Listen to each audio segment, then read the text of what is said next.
As we've already noted, the religion created in Babylon by Nimrod and Semiramis is known as the Mystery Religion, or simply the Mysteries. At its core, it was an inverted retelling of the fall of man in Genesis. In the biblical account of the incident, the serpent caused Adam and Eve to sin against God by suggesting they eat the fruit from the tree of knowledge. Because they acted in disobedience to God, who had specifically told them not to eat from that tree, sin entered into the human race, and all the misery, disease, and tragedy that makes up human history stems from that moment. In the Babylonian inversion of this event, however, the serpent is portrayed as the real good God. He was worshipped for opening the eyes of men and for infusing the woman with his passion and lust. He was seen as a liberator and an enlightener. To them, he illuminated the minds of mankind by revealing to them the secret knowledge that God had tried to keep from them. Look again at the all-seeing eye. Notice that it has rays of light emanating from it. This represents the illuminating secret knowledge that he claims to offer, the secret serpent knowledge that could provide mankind with their own salvation and which would see them become gods. That is why the religion is called the Mysteries, because it claims to harbor the secret knowledge that was offered to Adam and Eve in the Garden of Eden. In the Mysteries, the true God of Abraham, Isaac, and Jacob, Yahweh, was portrayed as a wrathful deity of hate who was guilty of opposing freedom of choice. Because Nimrod and Semiramis set themselves up as the sun and moon gods, the religion was also based on a corruption of primeval astronomy. It was believed by Noah's righteous ancestors that the stars told the story of Satan's rebellion against God in heaven, his fall, subversion of mankind, the promise of a Messiah who would suffer and die to lift the curse of sin, and then be installed as Lord of creation and conqueror of Satan. These stories were widely known amongst the people of the time. Semiramis, however, again inverted the story, and so in the mystery version, the stars of the sky told a different story. In the Babylonian version, Satan was depicted as the rightful lord of the universe, whose throne had only temporarily been usurped by God. One day an Antichrist, a seed of the serpent, would be born of a divine mother, would become God himself, replace God, and return rulership of the world to the serpent. Semiramis claimed that this was the real, hidden truth concealed within the stories. This corrupt and satanic version is the origin of astrology, which still exists virtually unchanged today. The Babylonians didn't just believe the stars told the story of the universe. They believed you could divine the future of individuals through them as well. If the stars told the story of things that had passed, they could also tell the stories of things to come. They would therefore divide the sky into sections and give meanings to each section on the basis of the stars that are found there.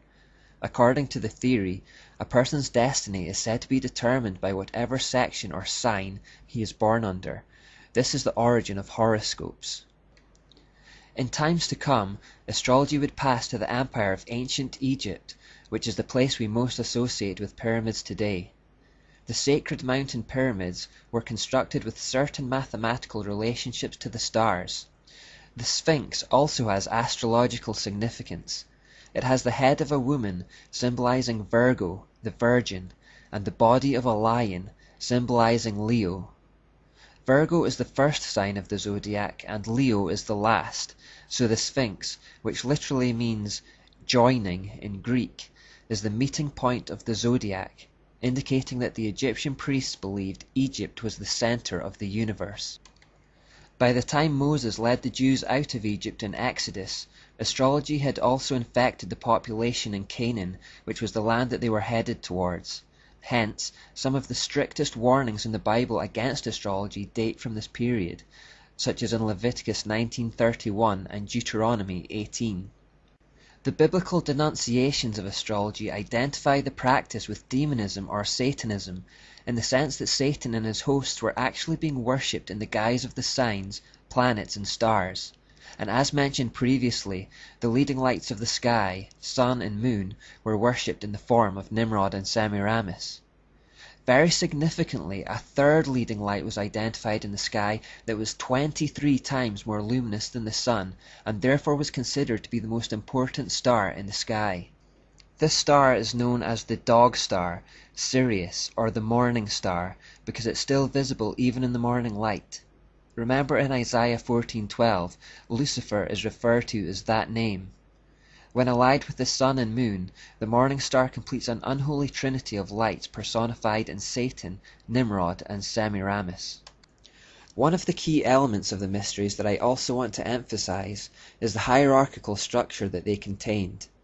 The secret illuminating knowledge from the serpent was not to be freely distributed to the unworthy. You would have to become initiated into the religion and then work your way through ascending degrees of revelation and knowledge. This ascension through the levels was considered to be a journey from the darkness of ignorance to the light of knowledge, a process of enlightenment.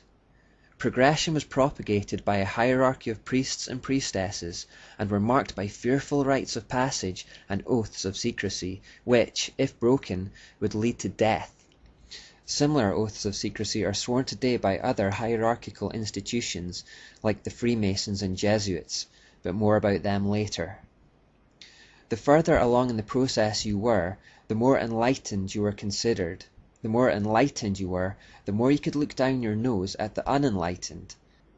The hierarchical structure of the mysteries was designed to create inequality amongst men based on what they knew. It can itself be best visualized in the form of a pyramid or a ziggurat again, wide at the base and increasingly narrow as you rise through the levels towards the peak.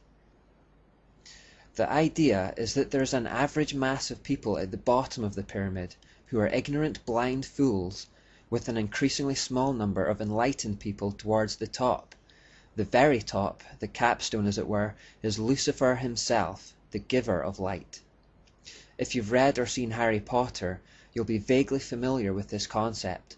In those stories, the name Muggle is given to the majority of people in the world who go about their lives utterly oblivious to the wizarding world that is actually all around them, or at least very close at hand.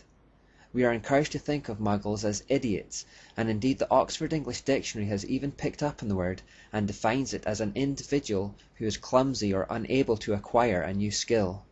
Those who were born into a Muggle family but have been awakened to wizardry are called mudbloods, i.e. half-bloods, and this places you on a higher position than a Muggle, but a lower position to those who have centuries of pure wizardry in their ancestry.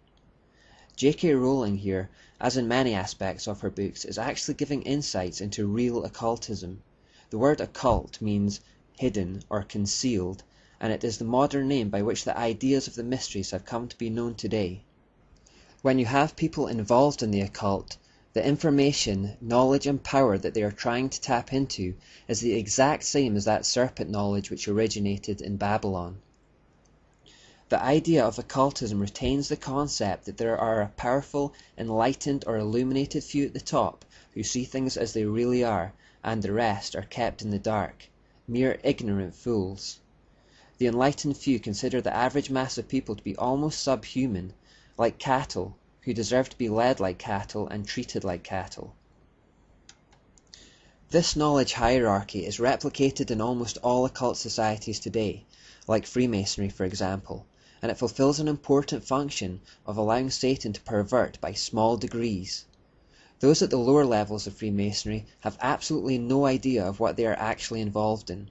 It is only as they slowly rise through the degrees that they have the true information revealed to them.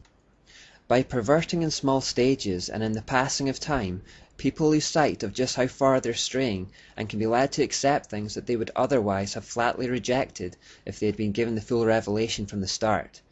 Just a little change here, a little change there, it's not so much. And yet with enough small changes and with enough time, a person or society can be completely transformed without even realizing it. This is one of the reasons why we must have a zero-tolerance policy with sin. The concessions we make today will form a link in a chain of concessions in future if we're not careful. This kind of system that needs to keep knowledge concealed from the masses, by its very nature, necessitates the use of symbolism, gestures, monuments, secret words and signs, to ensure that those in the dark are kept in the dark.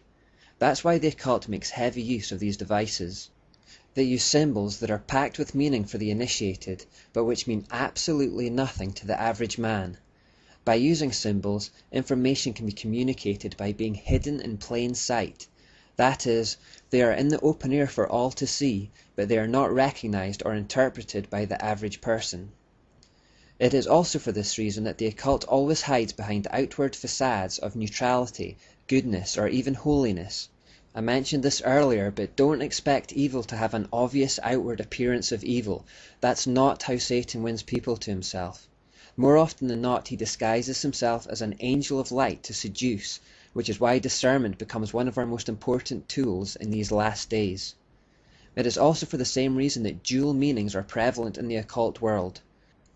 Wherever there is a dark infernal truth to be communicated, there is almost always a false but light and seemingly good cover story. The public are given the false cover story in order to keep the dark truth concealed. The initiated and the enlightened only are aware of the true meanings. By using the system of doublespeak and deception, occultists can speak a sentence containing words which mean something to fellow occultists, but which mean something very different to the average person. Bernie Taupin, Elton John's lyricist, is reported to have once said that he never wrote a single song that wasn't written in this doublespeak. The average listener hears Elton John's lyrics and either doesn't discern a message at all or thinks they discern a light and wholesome one, while in reality they are telling quite a different message to the initiated. Closely related to this concept is the idea that light and darkness emanate from the same source. Nimrod and Semiramis were the sun and the moon, the leading lights of the day and night, but they were two separate manifestations of the same source, Satan. So the idea is that there's one force which has a light masculine side and a dark feminine side. If you've seen Star Wars, you'll be familiar with this concept. The force is considered neutral, but can be used for good or evil. Or what about the Wizard of Oz, where it's explained that there can be good witches or bad witches? This is key to occultism. The power is neutral, it's how you use it that counts. And speaking of songs with double meanings, Bernie Taupin also of course wrote the lyrics to a Wizard of Oz related song, Goodbye Yellow Brick Road. The Wizard of Oz has an occult message that we'll get to later. But these are themes that have infiltrated our culture, and these are some of the key telltale signs of satanic mystery religion. Look out for them as we continue our journey. A final feature of the Mysteries was its absolute obsession with sex, and this is again something that carries on into modern occultism. Because of Semiramis' history as a brothel keeper, we should be unsurprised to find sexual perversion playing a huge role in her religion, and that indeed is what we do find. Worship of both male and female regenerative parts, but particularly the male phallus, played a key role. There was ritualistic sensual dancing, sacred prostitution and sodomy with male and female prostitutes. Sex was seen as an act of worship and was encouraged in all its most perverted forms.